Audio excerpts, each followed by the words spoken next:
Good morning 12th science class. हम chemistry के अंदर डी एंड एफ ब्लॉक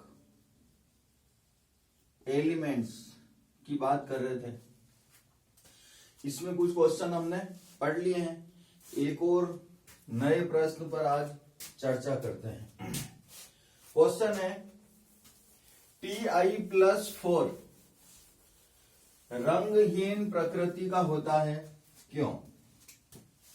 क्या है प्रश्न? Ti+4 रंगहीन प्रकृति का होता है क्यों?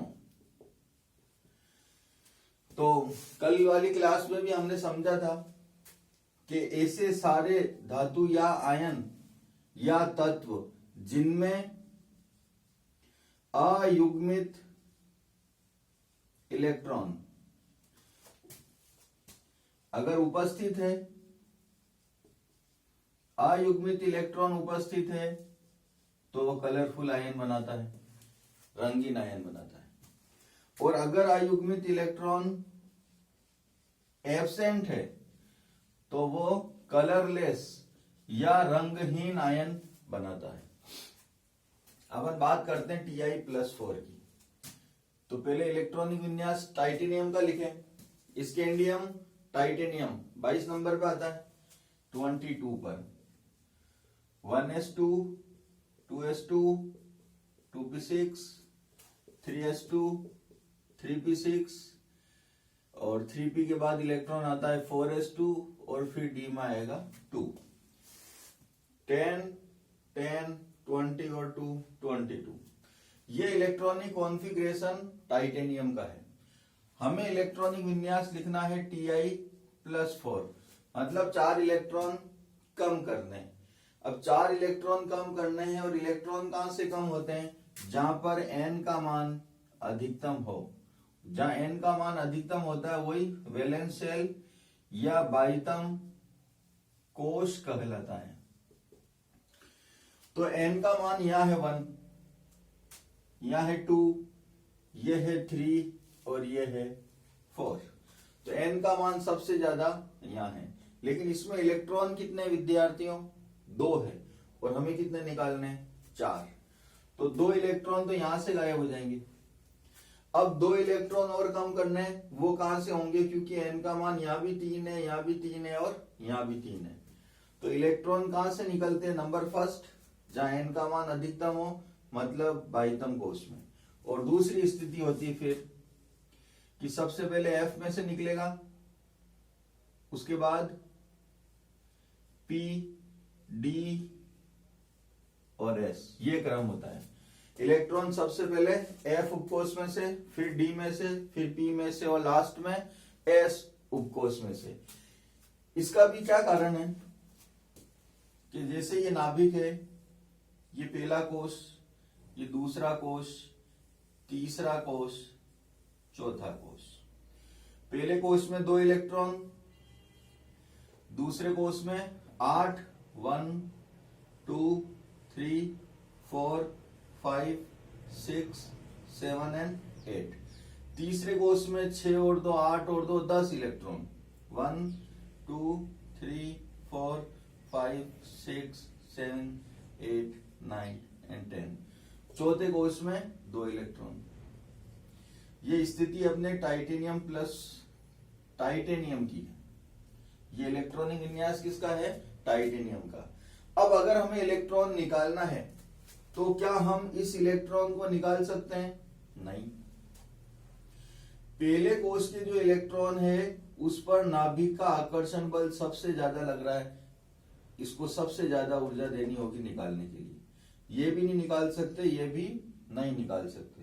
तो जो नाभिक से सबसे दूर होगा पहले इलेक्ट्रॉन वही निकलेगा, क्योंकि इस पर प्रभावी नाभिकीय आवेश, इफेक्टिव न्यूक्लियर चार्ज क्या है? कम है। तो सबसे पहले ये 2 इलेक्ट्रॉन निकलेंगे।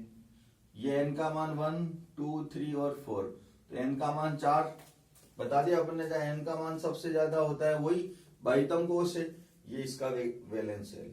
तो 2 इलेक्ट्रॉन तो यहां से निकाल दिए, ये वाले।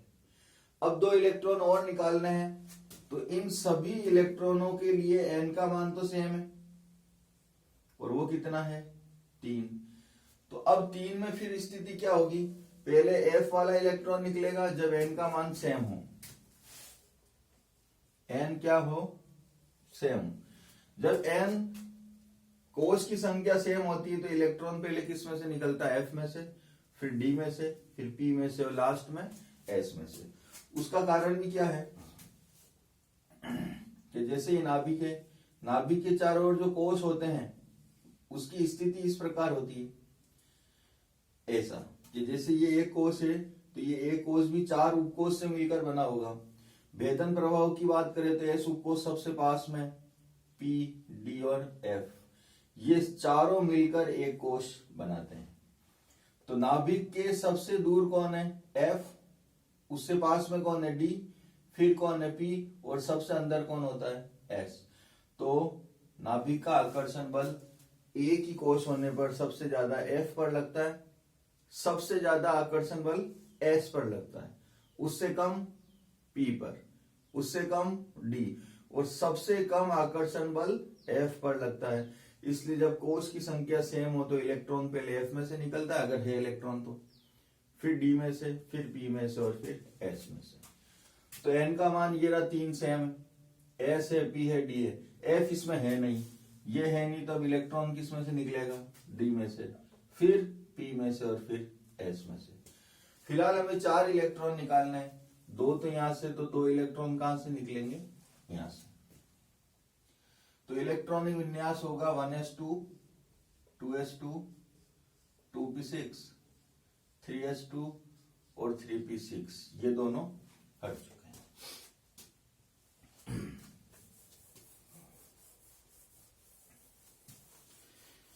हट चुके हैं तो अपन भी इनको हटा देते हैं, रफ कर देते हैं। ठीक, तो अब देखो 3s और 3p रह गया, बाह्यतम को C रह गया, 3s में और 3p में, S में 2 इलेक्ट्रॉन और P में 6 है, 1, 2, 3, 4, 5 एंड 6। क्या इन सब में अब अयुग्मित इलेक्ट्रॉन है, अयुग्मित इलेक्ट्रॉन नहीं है, सारे क्या पेयरिंग इलेक्ट्रॉन है। अयुग्मित इलेक्ट्रॉन एब्सेंट, और अभी हमने बात की थी कि अयुग्मित इलेक्ट्रॉन अनुपस्थित होता है तो वो कौन सी प्रकृति शो करता है, कलरलेस। यही कारण है कि टाइटेनियम रंगहीन प्रकृति प्रदर्शित करता है। क्या लिख सकते हैं, Ti+4 में अयुग्मित इलेक्ट्रॉन अनुपस्थित होने के कारण ये प्रतिचुंबकीय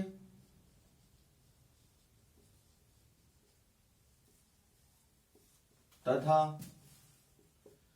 रंगहीन प्रकृति प्रदर्शित करता है।